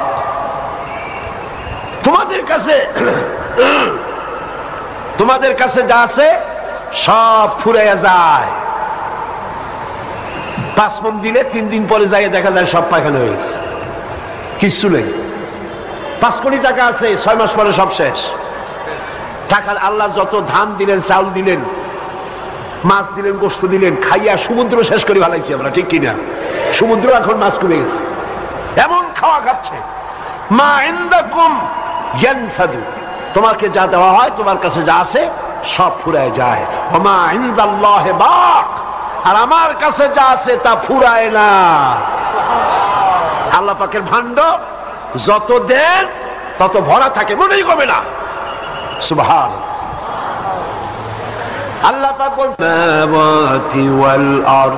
আকাশ আর জমিনের সবকিছুর চাবি কাঠি আল্লাহর কাছে। সম্পদে সমস্ত চাবি কার কাছে? লিল্লাহি মা ফিস সামাওয়াতি ওয়া মা ফিল আরদ। আকাশের জমিনে যা কিছু আছে সার্বভৌমত্বের একচ্ছত্র মালিকানা কার? জোরে বলেন কার? তাহলে বোঝা গেল আল্লাহর পুঁজির কোনো অভাব নাই। তাহলে আল্লাহর কোনো শরীকের দরকার আছে? 2 নম্বরে আরেকটি অভাবের কারণে মানুষ পার্টনারশিপ বিজনেস করে। সে অভাবটা হলো বুদ্ধির অভাব, দক্ষতার অভাব, যোগ্যতার অভাব, জ্ঞানের অভাব, মেধার অভাব। আমি প্রশ্ন করি লক্ষ জনতাকে, এই অভাব আল্লাহ পাকের আছে নাকি? আল্লাহ পাক বলছেন, আল্লাহরই জিজ্ঞেস করি, তোমার জ্ঞান কম না বেশি? আল্লাহ পাক জবাবে বলেন, ওয়াল্লাহু ইয়ালামু ওয়া আনতুম লা তা'লামুন। আর কি কিছু থাকে? ওয়াল্লাহু ইয়ালামু, সবকিছু কে জানে? চিল্লায় বলতে হবে, কে জানে? ওয়া আনতুম লা তা'লামুন, তোমরা কিচ্ছু জানো না, কিচ্ছু জানো না। ওমা উতীতুম মিনাল ইলমি ইল্লা কালিলা, তোমাদেরকে খুব সামান্যতম জ্ঞান দেওয়া হয়েছে। কতখানি? কত সামান্য? সমুদ্রের ভেতরে, মহাসমুদ্রের ভেতরে একটা পাখি যদি তার চুনচুপ, তার ঠোঁটকে যদি পানির ভিতরে ডুবায় দেয়, প্রশান্ত মহাসাগরের ভিতরে ঠোঁটটা ডুবায় দিয়া ঠোঁটটা যদি উঠায়, তাহলে প্রশান্ত মহাসাগরের পানি কমবে কতখানি? পাখি প্রশান্ত মহাসাগরের মধ্য দিয়া তার ঠোঁটে যতটুকুন পানি উঠাতে পারে নাই, গোটা পৃথিবীর মানুষগুলি নবুয়তের জ্ঞান বাদ দিয়া পৃথিবীর সমস্ত বুদ্ধিজীবী, সমস্ত কবি সাহিত্যিক, সমস্ত রাজনীতিবিদ, সমরবিদ, পৃথিবীর সমস্ত মানুষের জ্ঞান এক জায়গায় করলে পাখি তার ঠোঁটে করে সমুদ্র থেকে যতটুকুন পানি উঠাইছে, এতটুকুন জ্ঞান আল্লাহর কাছ থেকে তারা লাভ করতে পারে নাই। তাহলে জ্ঞানের পুঁজির অভাব আল্লাহর কাছে। 3 নম্বরে, আল্লাহর কোন শক্তির অভাব আছে? শক্তির জন্যই তো শরীর দরকার। বুড়া হয়ে গেছে, বার্ধক্য হয়ে গেছে, দুর্বল হয়ে গেছে, এই জন্য জওয়ান দরকার, যে ব্যবসা চালাইতে পারবে এরকম একজন জওয়ান দরকার। আল্লাহ পাকের এই অভাব আছে শক্তির। অনেক দিন হওয়ার কারণে চোখে কমটম দেখে, হ্যাঁ, নাউযুবিল্লাহ কর। শক্তির দিক থেকে রব্বুল আলামিন বলছেন, আন্নাল কুওয়াতা লিল্লাহি জামিআ।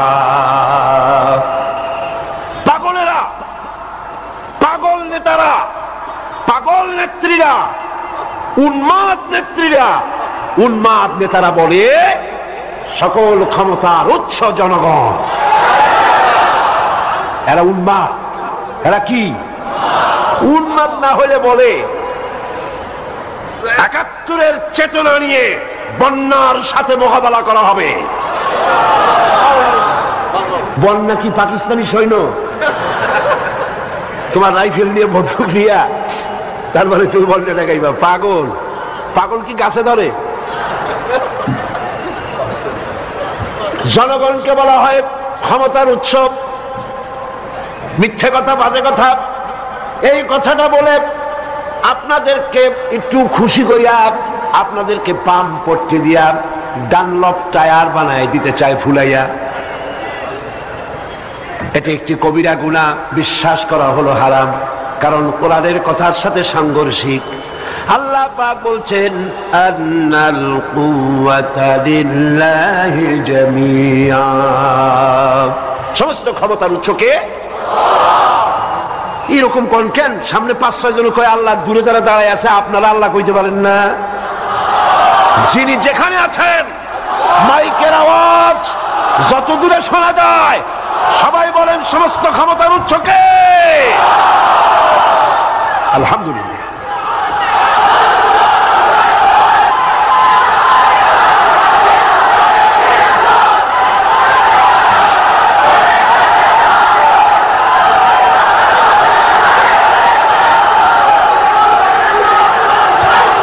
এরপরে বোঝা গেল সমস্ত ক্ষমতার উৎস একদিকে আল্লাহ, আবার অন্যদিকে আল্লাহ রাব্বুল আলামিন বলছেন খুলিকাল ইনসানু দাঈফা, সমস্ত ক্ষমতার উৎস হলো আল্লাহ আর তোমরা হলে দুর্বল। মানুষেরা কি? আল্লাহ কি? সবল, শক্তিশালী। সব সময় দৈনিক 5 বার আল্লাহু আকবার বলে সেজদা দিয়া ঘোষণা করি আল্লাহ তুমি বড়, আমি কিছু না, মাটির সাথে মিশে গেলাম। সুবহানাল্লাহ। সুতরাং যে কারণে মানুষকে শরীকদারি ব্যবসা করতে হয়, এর কোন একটি কারণও আল্লাহর কাছে বিদ্যমান নাই। এই জন্যই শিরক করা নিকৃষ্ট অপরাধ, গুনাহে কবিরা, জঘন্যতম অপরাধ। শিরক করা কি? জঘন্যতম অপরাধ। এই শিরক এর আসলে কোনো ভিত্তি নাই। শিরকের আসলে কোনো, আল্লাহ পাক বলেন ওয়াজআলু লিল্লাহি শুরাকা কুল সাম্মুহুম, লোকেরা আল্লাহর কিছু শরীক নির্দিষ্ট করে। হে নবী তাদেরকে বলো, তারা যদি বাস্তবিকই আল্লাহর বানানো শরীক হয়ে থাকে তবে তাদের নাম ঘোষণা করো। তারা কারা আমার একটু শোনাও। ওরা কারা?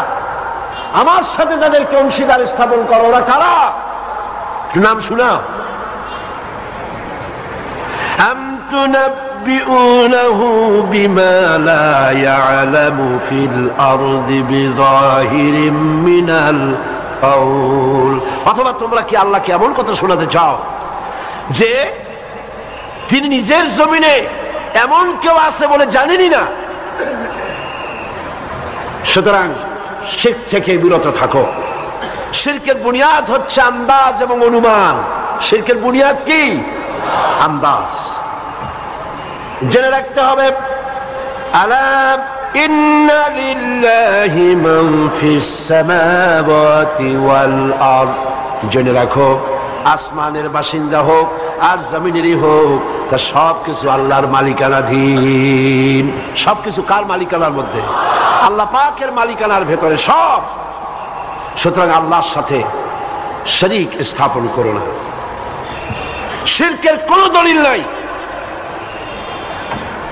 ومن يدعو مع الله إلها آخر لا برهان له به, আল্লাহর সাথে অন্য মাবুদকে যারা ডাকে তাদের কাছে কোনো দলিল নাই।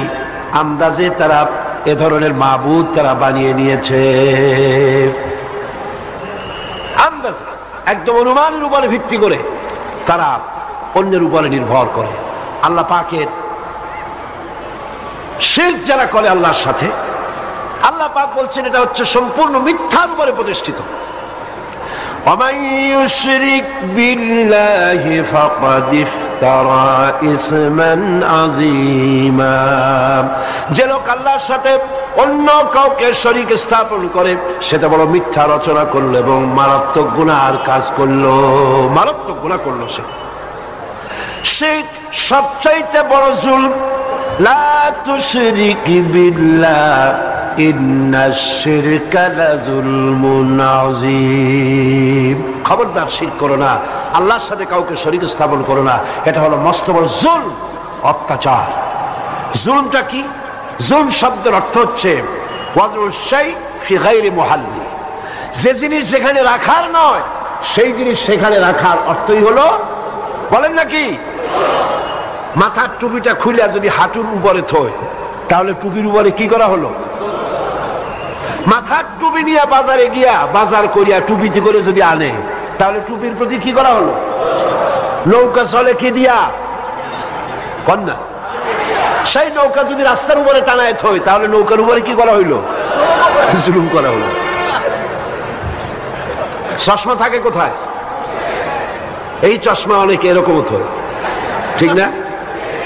এই চশমা যদি কপালের উপরে মাথার উপরে রাখা হয়, এরপরে যখন হাতের আঙ্গুল নেড়ে যখন বক্তৃতা করবে তখন চশমা ছিটকে গিয়ে আর একজনের চোখ অন্ধ করে দিতে পারে।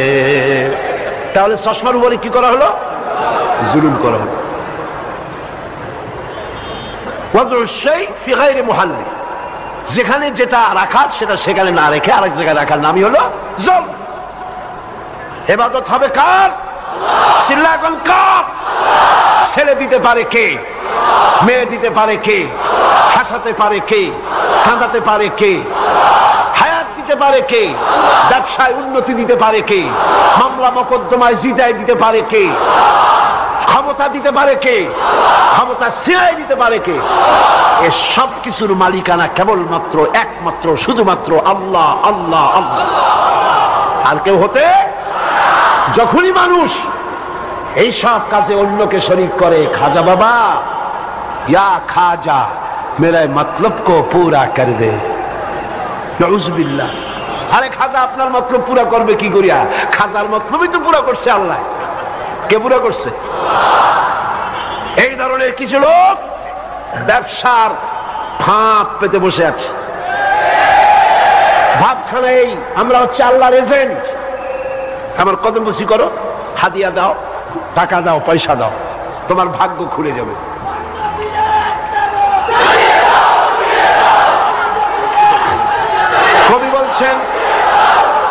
কবি বলছেন ये हाल तेरा जाल है, मकसूद तेरा माल है, ये हाल तेरा जाल है, मकसूद तेरा माल है, क्या जब तेरा चाल है, लाखों को अंधा कर दिया।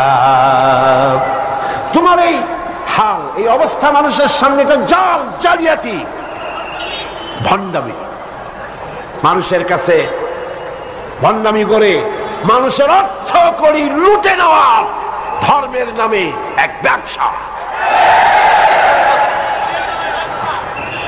সুতরাং এই আপনারা কার কাছে যাচ্ছেন? আল্লাহর কাছে চাইতে হবে যা দরকার। কার কাছে? মৃত মানুষ, জিন্দা মানুষ আমাকে কিছু দিতে পারে না, চাইতে হবে কার কাছে? তার অর্থ এই নয়, একটু বুঝুন। আমার কাছে টাকা নাই, আমি হযরত মাওলানা শামসুদ্দিন সাহেবের কাছে বললাম, ভাই আমার তো টাকায় ঠেকে গেছি, 1000 টাকা আমারে দেন। এই চাওয়াটা কিন্তু শিরক হবে না। এই চাওয়াটা শিরক হবে না। শিরক কোনটা? শিরক হলো গায়ব থেকে, অদৃশ্য থেকে সাহায্য কামনা করাটাই আল্লাহ ছাড়া অন্য কারো কাছে, ওইটার নাম শিরক। বুঝে আসছে কথা? পরিষ্কার হয়েছে? আল্লাহ ছাড়া অন্য কাছে সাহায্য চাওয়া যাইবে না। কেন যাবে না?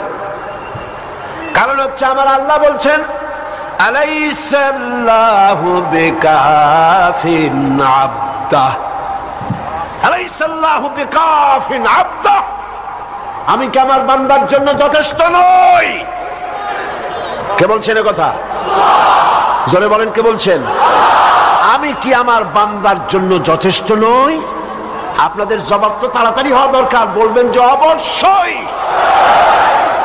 আলাইসাল্লাহু বিকাফিন আবদা, বলেন যে অবশ্যই আমি আমার বান্দার জন্য যথেষ্ট।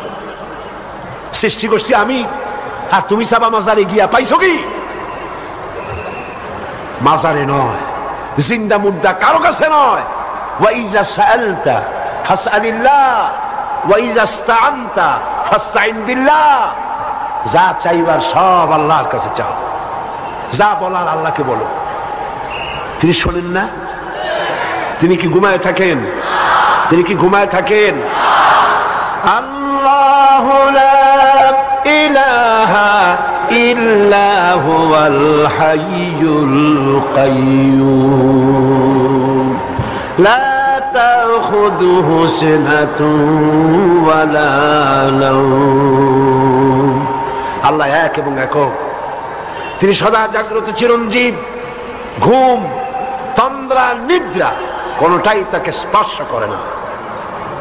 মুসা আলাইহিস সালাম আল্লাহ পাকের দরবারে আরজি পেশ করলেন, আয় আল্লাহ, তুমি নাকি ঘুমাও না?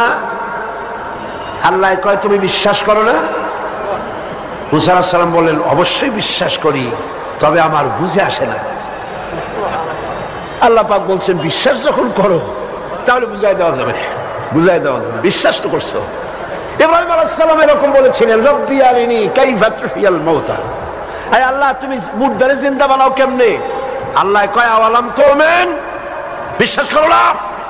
কয় বালা, ওয়ালাকিন লিয়াতমাইন্না কলবি, বিশ্বাস তো করি খোদা, তোমার কথা বিশ্বাস না করি যাবো কই?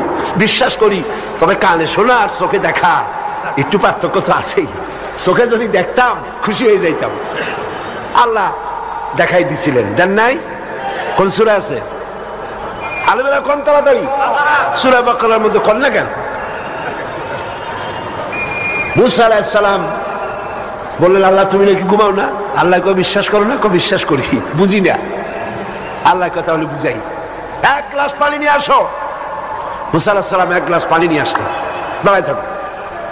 মুসা আলাইহিস সালামকে বললেন, পানি নিয়ে দাঁড়ায় থাকো। আর আল্লাহ ঘুমেরে কইলেন, ধর মুসারে। ঘুম আসে মুসা আলাইহিস সালামকে করছে। ঘুম এসে গিয়েছে, হাতের থেকে গ্লাসটা পড়ে গেল, পানি ছিটকে গেল, গ্লাস ভেঙে চুরমার হয়ে গেল। মুসা আলাইহিস সালাম অপরাধীর মতো বলছে, রব্বুল আলামিন, আমি তোমার হুকুম পালন করতে গিয়ে ব্যর্থ হয়ে গেলাম, গ্লাসটা পড়ে তো ভেঙে গেছে ঘুমের কারণে। আল্লাহ কয়, বুঝছো কিনা ঘুমাই না কেন?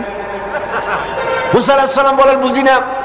রব্বুল আলামিন বলেন, মুসা রে, একটা গ্লাস নিয়া একটা মিনিটও দাঁড়ায় থাকতে পারলা না, ঘুমাইলে পরে তোমার হাতের থেকে গ্লাসটা পড়ে ভেঙে চুরে চুরমার হয়ে গেল। আমি রব্বুল আলামিন গোটা আকাশ আর জমিনের সৃষ্টি জগতের ট্রাফিক কন্ট্রোল আমি আল্লাহ আমার হাত দিয়া করি। আমি যদি ঘুমায় যাই, আসমান এবং জমিন থাকবে না। আর মাখলুকের জন্য কোয়ালিটি যা করেছি, খালেকের জন্য সেটা শোভনীয় নয়। আমি খালিক আর তোমরা মাখলুক, তোমাদের যা কোয়ালিটি ওটা আমার হইতে পারে না। আমার তন্দ্রাও নাই, ঘুমও নাই। ঘুম আর তন্দ্রা দুটি কি এক জিনিস?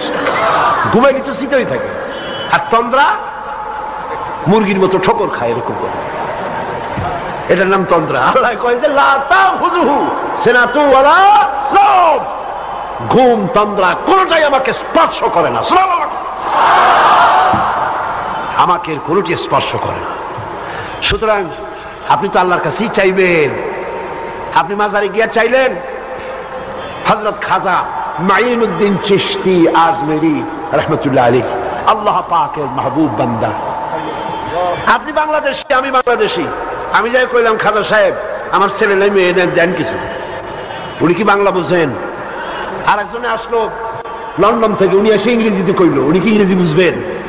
আর একজন আসলো সৌদি আরব থেকে, তিনি আরবিতে কন, উনি কি বুঝবেন?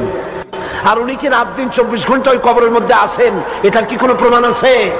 উনি সকল ভাষা বুঝতে পারেন, সারাক্ষণ জেগে জেগে সব শোনেন আর সব সকলের প্রয়োজন মিটায় দেন, এটা কি সম্ভব? এই কথাগুলি যদি মাথায় না ঢোকে তো আল্লাহ আকল দিলেন কেন? সমস্ত ভাষা আরবি, ইংরেজি, উর্দু, ফার্সি, Telugu, Italy, Roman, Dutch, France, সারা পৃথিবীর সমস্ত ভাষা সৃষ্টি করেছেন কে? যে কোনো ভাষায় ডাকেন, যখন ডাকেন, যেখানে বসে ডাকেন, এই ফরিয়াদ কে শোনে? কে শোনে? কে শোনে? সব ভাষায় তিনি শুনতে পান ফরিয়াদের সানি। সেজন্য যিনি ভাষা বোঝেন, যিনি শুনতে পান, সে আল্লাহ রাব্বুল আলামিনের কাছে চাইতে হবে সব সময়ের জন্য। আমার মা বোনেরা, আমার ভাইয়েরা, সবাইকে আমি সতর্ক করতে চাই এ ব্যাপারে, আল্লাহ পাকের সাথে কাউকে শরীক স্থাপন করবেন না। যা চাইবার, যা বলার চাইবেন আল্লাহর কাছে, মানুষের দেওয়ার কিছু নাই, আপনার আশা পূরণ কেউ করতে পারবে না। বুঝে আসছে কথা? আল্লাহ ছাড়া কারো কাছে কোনো ক্ষমতাই নাই, বিশ্বাস করেন? কোন ক্ষমতা নাই। যা ক্ষমতা মাতদারি করে, এই ক্ষমতা এই আছে, এই নাই, ঠিক কিনা? আল্লাহ পাক বলছেন, আল্লাহুল্লাযী খালাকাকুম সুম্মা রাযাকাকুম সুম্মা ইউমীতুকুম সুম্মা ইউহয়ীকুম। আল্লাহ হচ্ছেন তিনি যিনি তোমাদেরকে পয়দা করেছেন, এরপরে তোমাদেরকে রিজিক দিয়েছেন, এরপরে তোমাদেরকে মৃত্যু করবেন, আবার তিনি তোমাদেরকে জিন্দা করবেন। হাল মিন শুরাকাইকুম মান ইয়াফআল মিন যালিকুম মিন শাই সুবহানাহু ওয়া তাআলা আম্মা ইউশরিকুন। তোমাদের বানানো শরীকদের মধ্যে এমন কেউ কি আছে যে সবের কোনো একটি কাজও সে করতে পারে? পারে? তোমারে মারতে পারে? তোমারে জিন্দা করতে পারে? তোমারে রিজিক দিতে পারে? পারে না। আমাকে কেউ মারতে, আমি বিশ্বাস করি না। পৃথিবীতে আমার জন্য যদি একটি বুলেট বরাদ্দ থাকে, পৃথিবীর সমস্ত মানুষ আমাকে পাহারা দিয়ে সেই বুলেট থেকে আমাকে বাঁচাইতে পারবে না। আর আমার জন্য কোন বুলেট যদি অ্যালটমেন্ট না থাকে, গোটা বিশ্বের সমস্ত গুলি আমাকে টার্গেট করে যদি নিক্ষেপ করা হয়, গুলি আমাকে বিদ্ধ করতে পারবে না। এটার নাম ঈমান। এর নাম কি? এই ঈমান যাদের কলিজা সমৃদ্ধ, তারা কাউকে পরোয়া করে না। ফাঁসির মঞ্চ, ফাঁসির দড়ি তার জুতার ফিতার মতো। জেলের পরোয়া করে না, জরিমানার পরোয়া করে না। খাইরিহি ওয়া শাররিহি মিনাল্লাহ তাআলা। ভালো আর মন্দ কে করেন? কে করেন?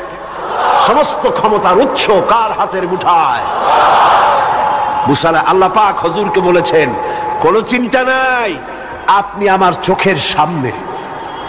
কত বড় কথা! আপনি আমার চোখের সামনে। মুসা আলাইহিস সালামকে বলেছেন, আমি তোমাকে দেখছি। কিসের ভয়? চতুর্দিক থেকে বাঘ, ভল্লুক, সিংহ তোমাকে আক্রমণ করছে, জাদুকরদের তৈরি করা। ভয় পাইও না, আমি আল্লাহ তোমার সাথে আছি, ভয় নাই। কুল আরাইতুম ইন জাআলাল্লাহু আলাইকুমুন নাহারা সারমাদান ইলা ইয়াউমিল কিয়ামাহ। আল্লাহ পাক বলেন, আমি যদি ইচ্ছে করি, হে নবী আপনি বলুন, আল্লাহ যদি ইচ্ছে করেন দিনটাকে টেনে নিয়ে কিয়ামত পর্যন্ত টেনে নিতে পারেন, আর রাত আসবে না। মান ইলাহুন গায়রুল্লাহি ইয়াতিকুম বিলাইলিন তাসকুনুনা ফীহি আফালা তুবসিরুন। দিনটাকে যদি কিয়ামত পর্যন্ত আমি লম্বা করে দেই, তাহলে কি আছে এমন যেই দিনকে বিদায় করে দিয়ে রাতের আধার এনে দিয়ে তোমাদেরকে ঘুমাবার মতো আরাম করে দেবে, আরামের পরিবেশ সৃষ্টি করে দেবে, এমন কেউ আছে নাকি? আছে কেউ? তাহলে ক্ষমতা কার? সেজন্য শিরক হচ্ছে ক্ষমার অযোগ্য অপরাধ, ক্ষমার অযোগ্য অপরাধ। ইন্নাল্লাহা লা ইয়াগফিরু আন ইউশরাকা বিহি ওয়া ইয়াগফিরু মা দুনা যালিকা লিমান ইয়াশা। আল্লাহ কেবল শিরকের গুনাহ মাফ করবেন না, এছাড়া সব গুনাহ মাফ করবেন। যেটা ইচ্ছে করবে, শিরকের গুনাহ মাফ হবে না। তবে যদি কেউ চোখের পানি দিয়ে আল্লাহকে রাজি করতে পারে, আল্লাহ শিরক আর করব না, এভাবে যদি তওবা করে চোখের পানি ফেলে, আল্লাহ পাক মাফ করতে পারে। মাফ করার মালিক কে? শিরক মস্ত বড় অপরাধ, এই অপরাধ ক্ষমার অযোগ্য, ক্ষমার অযোগ্য। শিরক হচ্ছে একটা বোমার মতো, ডিনামাইট। কিসের মতো? বোমা, ডিনামাইট। মনে করেন এই চট্টগ্রাম শহরের সবচাইতে বড় বিল্ডিং, সেই বিল্ডিংটা বানাতে 10 বছর বা 5 বছর সময় লাগে। 10 কোটি টাকা 20 কোটি টাকা খরচ করে বিরাট বিল্ডিং বানানো হলো। বানাইতে সময় লাগলো 5 বছর, টাকা খরচ হলো কত কোটি? 10 কোটি বা 20 কোটি। এটাকে ধ্বংস করার জন্য একটা ডিনামাইট কেনেন, ওর দাম কত আমি জানি না, ধরি 5,000 টাকা কি 10,000 টাকা। সামরিক বাহিনীর লোকেরাই বলতে পারবে দাম কত। একটা ডিনামাইট কিনে সেই 10 কোটি টাকা খরচ করা বিল্ডিংটার নিচে রেখে দেন, তারপরে রিমোট কন্ট্রোল নিয়ে বাইরে দাঁড়ান, সুইচটা টেপেন, সুইচ টেপার সঙ্গে সঙ্গে বিল্ডিংটা দাঁড়ায় থাকবে না উড়ে যাবে? দাঁড়ায় থাকবে না উড়ে যাবে? 5 বছর বসে কষ্ট করে শত শত শ্রমিকরা 10 কোটি বা 20 কোটি টাকা খরচ করে যে বিল্ডিংটা বানাইলো, সেই বিল্ডিংটা উড়াই দিতে সময় লাগলো কয়েক সেকেন্ড, টাকা লাগলো 5,000। ঠিক কিনা? এবার শিরক হলো ঠিক ডিনামাইটের মতো, বোমার মতো।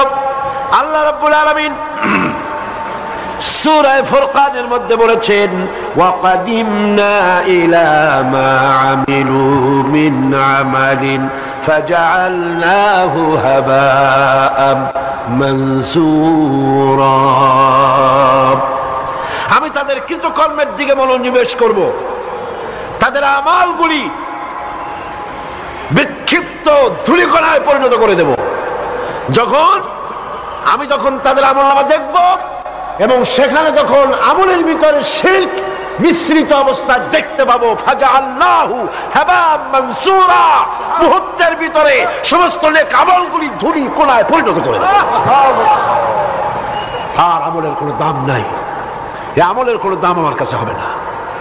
ওই 10 কোটি টাকার বিল্ডিং যেমন 5,000 টাকার ডিনামাইটে উড়ে চলে গেল 5 মিনিটে, সারা জীবনের নামাজ, রোজা, হজ, যাকাত একটা শিরকের কারণে আল্লাহ পাক বলছেন ফাজআলনাহু হাবাআম মানসুরা, ধূলি কণার মতো উড়ায় দেব। ফাহাবিতাত আ'মালুহুম ফালা নুকিমু লাহুম ইয়াওমাল কিয়ামাতি ওয়াজনা। তাদের সমস্ত কর্ম বিনষ্ট হয়ে গেছে, কিয়ামতের দিন তাদের কোনো গুরুত্ব দেওয়া হবে না, আমার কাছে তারা কোনো গুরুত্ব পাবে না। এই গুরুত্বটা কি?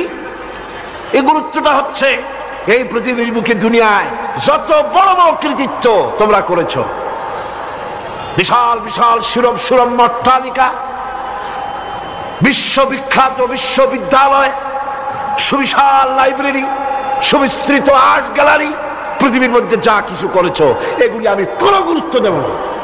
যদি আমল খারাপ হয়, যদি শিরক মিশ্রিত হয়, এগুলির কোনো দাম আমার কাছে নেই, আল্লাহর দরবারে এগুলির কোনো মূল্য হবে না। এখন আল্লাহর কাছে মূল্য পেতে হলে আমার নবীজি বলেছেন, কিয়ামতের দিন মানুষের উপরে আল্লাহর হক আছে আর আল্লাহর উপরে মানুষের হক আছে। সে হকটা কি?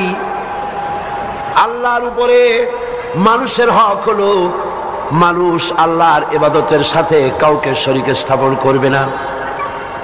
ভালো করে শোনেন, আল্লাহর উপরে মানুষের হক হলো মানুষ ইবাদত করতে গিয়ে আল্লাহ রাব্বুল আলামিনের সঙ্গে কাউকে শরীক স্থাপন করবে না।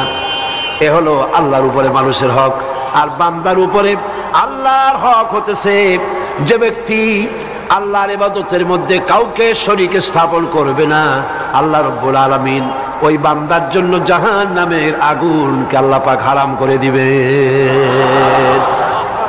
হারাম, জাহান্নাম হারাম। শিরক মস্ত বড় অপরাধ। এই শিরক থেকে জনগণকে বাঁচতে হবে, রক্ষা পেতে হবে, তা না হলে এই জাতির জন্য কোনো কল্যাণ হবে না। সবকিছু মালিক হচ্ছেন আল্লাহ পাক। সে আল্লাহ পাককে বিশ্বাস করতে হবে। ওদের তো কোনো ক্ষমতা নাই যাদের কাছে। আল্লাহ পাক মাসির দৃষ্টান্ত দিচ্ছেন শিরকের ব্যাপারে। আল্লাহর দেওয়া একটা দৃষ্টান্ত শোনেন। আল্লাহর দেওয়া দৃষ্টান্ত কি? ইয়া আইয়ুহান নাসু দুরিবা মাসালুন ফাসতামিউ লাহু। হে মানব সকল, আল্লাহ একটি দৃষ্টান্ত দিচ্ছেন, মনোযোগ সহকারে শোনো। ইন্নাল্লাযীনা তাদউনা মিন দুনিল্লাহি লা ইয়াখলুকু যুবাবান ওয়ালা বিজতামাউ লাহু। হে লোকেরা, আল্লাহ তো এই দৃষ্টান্তটা শোনো। তোমরা আল্লাহকে বাদ দিয়া যাদেরকে ডাকছো, তারা সবাই মিলে একত্রিত হয়েও মাছির মতো একটি ক্ষুদ্র প্রাণীও বানাইতে পারবে না, অসম্ভব। শুধু তাই নয়, ওয়াইয়াসলুবুহুমুয যুবাবু শাইয়ান লা ইস্তানকিযুহু মিনহু যউফাত তালিবু ওয়াল মাতলুব। কি সুন্দর দৃষ্টান্ত! সুবহানাল্লাহ, সুবহানাল্লাহ। মাছি যদি ওদের নিকট থেকে কোনো জিনিস কেড়ে নিয়ে যায়, ওদের ক্ষমতা নাই মাছির কাছ থেকে সেই জিনিসটাকে তারা ফিরায় রাখে। এই যে মূর্তিগুলি বানায় পূজা করা হয়, ওই মূর্তিগুলির সামনে খাবার দেওয়া হয় না, হয় কিনা? কমলা দেয়, বেদানা দেয়, রসগোল্লা দেয়, আরো কত খাবার দেয়। মাছিতে এসে যদি সবগুলা নিয়ে যায়, 10টা হাত 12টা হাত, একটা হাতের একটা আঙ্গুল দিয়ে মাছিটা উড়াই দিতে পারবে? পারবে না। হাদিস শরীফ আসছে, এক কাফের হুজুরের কাছে একবার একটা ভাঙ্গা মূর্তি নিয়ে আসছে। রাসূলুল্লাহ জিজ্ঞেস করলেন, এটা কি? এটা ভাঙ্গা কেন? কয় যে হুজুর, এটা তো আমার খোদা, এইটা নিয়ে আমি সবসময় সাথে রাখি, না জানি কোন সময় কোন বিপদে পড়ি, সেই জন্য বিপদ থেকে রক্ষা কর্তা হিসাবে হলে আমি সব সময় সাথে রাখি। প্রতিমধ্যে আসতে গিয়ে আমার পেশাব অথবা পায়খানার জরুরত হলো, তো আমি এটাকে রাস্তার পাশে দাঁড় করায় থুইয়া ওই কাম করতে গেছি। ফিরে এসে দেখি এটার মাথা থেকে শুরু করে পা পর্যন্ত ভিজা। মনে করলাম নিশ্চয়ই কোনো পবিত্র পানি হবে। শেষ পর্যন্ত এই যার আমি পূজা করি, অর্চনা করি, পবিত্র পানি মনে করে জিহ্বা দিয়ে চাটা আরম্ভ করছি। চাটতে গিয়ে কেমন টক টক ঝাঁজ, এসিড মতো দুর্গন্ধ। চিন্তা করলাম পবিত্র পানি এরকম ঝাঁজ লাগে কেন? জিনিসটা কি টক কেন? দূরে দেখি একটা কুকুর দাঁড়ানো, আর তার নিচের থেকে পানি টপকাচ্ছে। তখন বুঝলাম যে কি পানি। মেজাজটা খারাপ হয়ে গেল। বললাম, তুই খোদা না হুদা? কুত্তার পেশাব দিয়ে নিজের বাঁচাইতে পারো না, তো আমারই বাঁচাবি কেমনে? ঠ্যাংটা ধরে মারলাম, আসার ভাঙ্গে 2 টুকরা হয়ে গেছে। হুজুর হাসলেন। হুজুর বললেন, আমার কাছে কেন আসছো? লোকটি বলল, ইয়া মুহাম্মদ। বলেন না কেন সাল্লাল্লাহু আলাইহি ওয়াসাল্লাম। খবরদার কখনো ভুলবেন না, আল্লাহ নবীজির প্রিয় নাম যখনই শুনতে পাবেন, তখনই প্রত্যেক মুমিনের জন্য ওয়াজিব হয়ে যায় দরুদ শরীফ পড়া। দরুদ না পড়লে পরে বখিরের খাতায় নাম লেখা হয়ে যাবে। নবীজি বলেছেন, আমার প্রতি একবার যদি কেউ দরুদ পড়ে, রব্বুল আলামিন তার উপরে 10টি রহমত অবতীর্ণ করে। কাফের ব্যক্তি বলছে, ইয়া মুহাম্মদ সাল্লাল্লাহু আলাইহি ওয়াসাল্লাম, আমি বুঝতে পেরেছি সারাটা জীবন ভুলের মধ্যে কাটায় দিয়েছি, সারা জীবন অন্যায়ের মধ্যে কাটাইছি, শিরকের মধ্যে কাটাইছি। এবার আমি আলোর সন্ধান পেতে চাই। আমি ঈমান আনার জন্য আপনার কাছে এসেছি, এক আল্লাহ বিশ্বাস করার জন্য এসেছি। নবীজি বললেন, পড়ো লা ইলাহা ইল্লাল্লাহু মুহাম্মাদুর রাসূলুল্লাহ। জোরে সে পড়ে, লা ইলাহা ইল্লাল্লাহ, লা ইলাহা ইল্লাল্লাহ, লা ইলাহা ইল্লাল্লাহ, লা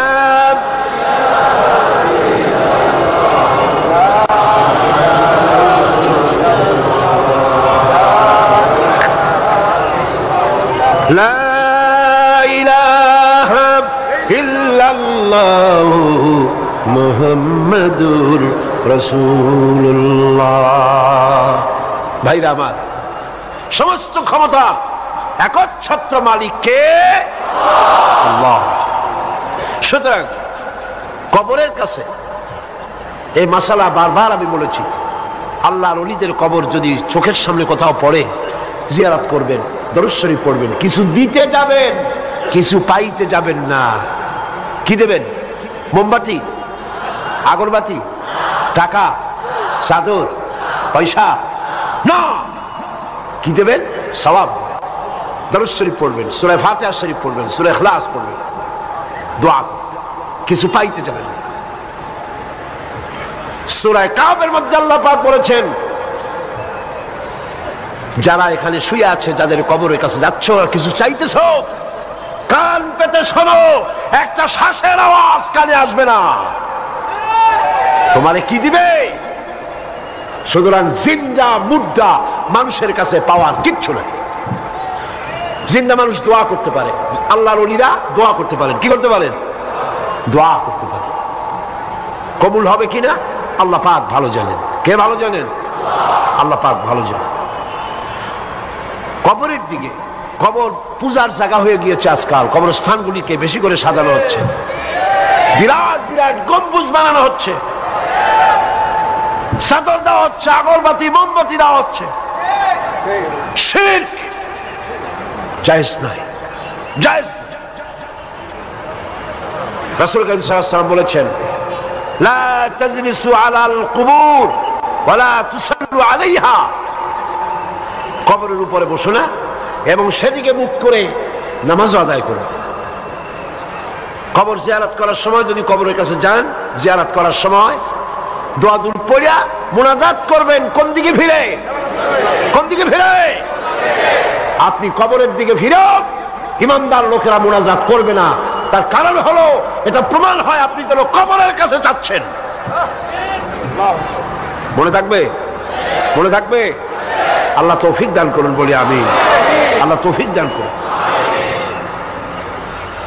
এই মাজারগুলি আমাদের দেশে বহুত মাজার হয়েছে, এগুলি পয়সা ইনকামের জন্য বিরাট বিরাট রাস্তা তৈরি হয়ে গিয়েছে। সম্পর্ক তো হওয়া উচিত ছিল মসজিদের সাথে। কিসের সাথে? মসজিদের সাথে সম্পর্ক। গভর্নমেন্ট যদি ইমানদার হয়, সমস্ত মাজারগুলি গভর্নমেন্ট কন্ট্রোল করবে, এগুলি পাহারা দেবে, এগুলিতে যাতে লোকেরা সেজদা না দিতে পারে, এটা ইমানদার গভর্নমেন্টের দায়িত্ব। দেখেন না, রাসূল করিম সাল্লাল্লাহু আলাইহি ওয়াসাল্লাম এই পৃথিবীতে সবচাইতে শ্রেষ্ঠ মাজার কার? রাসূল করিম সাল্লাল্লাহু আলাইহি ওয়াসাল্লামের। সেইখানে পাহারা আছে না নাই? পুলিশ আছে না নাই? মাথা নিচু করা যায়? শোয়া যায়? চুমা খাওয়া যায়? পুলিশ ধাক্কা দিয়ে ফেলায় যায়। আল্লাহ তাদের প্রতি রহম করুন, জোরে কোন আমিন। আল্লাহ তাদের প্রতি রহম করুন। অনেকে বলে কষ্ট পান, এত দূর দিয়ে আসলাম, কবরের জালির উপর একটু চুমা খাইতে পারলাম না। চুমা খাওয়ার দরকারটা কি? এটা চুমা খাওয়ার জায়গা না, এখানে আদবের জায়গা, এখানে দরুদ শরীফ পড়ার জায়গা, এখানে কান্দার জায়গা। কে শুয়ে আছে? দুনিয়া এবং আখিরাতের বাদশাহ সুবহানাল্লাহ। সেখানে দাঁড়িয়েছেন, আদবের সাথে দাঁড়ান, আদবের সাথে দাঁড়ান। আমি যতবার এই রাসূল করিম সাল্লাল্লাহু আলাইহি ওয়াসাল্লামের কবরের কাছে গিয়ে দাঁড়াইছি, যখনই কাছে যেতে থেকেছি হাঁটুতে বল পাই নাই, হাঁটু কাঁপতে থাকে। কার কাছে যাচ্ছি? সুবহানাল্লাহ, কার কাছে যাচ্ছি? যার প্রতি আদব আল্লাহ এতটা লক্ষ্য রেখেছেন, আদবের প্রতি, রাসূলের প্রতি আদবের জন্য আল্লাহ এতটা কড়া সতর্ক নজর রেখেছেন। সাহাবীরা একটু গলার আওয়াজ বড় করে কথা বলেছেন, আল্লাহ বরদাস্ত করেন। ये मकाम अदब है। আল্লাহ রাব্বুল আলামিন ঘোষণা করে দিলেন, ইয়া আইয়ুহাল্লাযীনা আমানু লা তারফাউ আসওয়াতাকুম ফাওকা সাউতিন নবী। ও বিশ্বাসীরা, আমার নবীর গলার আওয়াজের চাইতে তোমাদের গলার আওয়াজ যেন বড় না হয়। সাবধান, সাবধান। আমার নবীর আওয়াজের চাইতে তোমাদের আওয়াজ যদি বড় হয়, আদাহাবাত আমালুকুম, জীবনে ভালো কাজ যা করছো সব বরবাদ করে দেব। আজও এই আয়াত সোনার অক্ষর দিয়ে কবর শরীফের সামনে লাগানো রয়েছে, সাইনবোর্ডে আছে না? সুতরাং শ্রেষ্ঠ কবর তো ওইটাই, শ্রেষ্ঠ মাজার তো ওইটাই। গভর্নমেন্টের দায়িত্ব, সৌদি গভর্নমেন্ট সে দায়িত্ব পালন করছে। আমাদের দেশেও ইমানদার সরকার যদি ক্ষমতায় আসে, কোন মাজারে চাদর, আগরবাতি, মোমবাতি দিতে দেওয়া হবে না। সমস্ত মাজারগুলিকে শিরক মুক্ত করা হবে। আল্লাহর ওলিদের মাজার যথাযোগ্য মর্যাদার সাথে রাখা হবে। আপনার সম্পর্ক হবে মসজিদের সাথে। কিসের সাথে? মসজিদ। পৃথিবীর শ্রেষ্ঠ জায়গা কোনটা আর নিকৃষ্ট জায়গা কোনটা? মসজিদের সাথে সম্পর্ক গড়ে তুলুন। আল্লাহ পাকের সাথে তাআল্লুক মা আল্লাহ, আল্লাহর সাথে সম্পর্ক গভীর থেকে গভীরতর হতে থাকবে। আপনি যত দুনিয়াকে তরক করবেন, আল্লাহ পাকের রহমত তত আপনাকে এসে জুড়ে ধরবে। সুবহানাল্লাহ।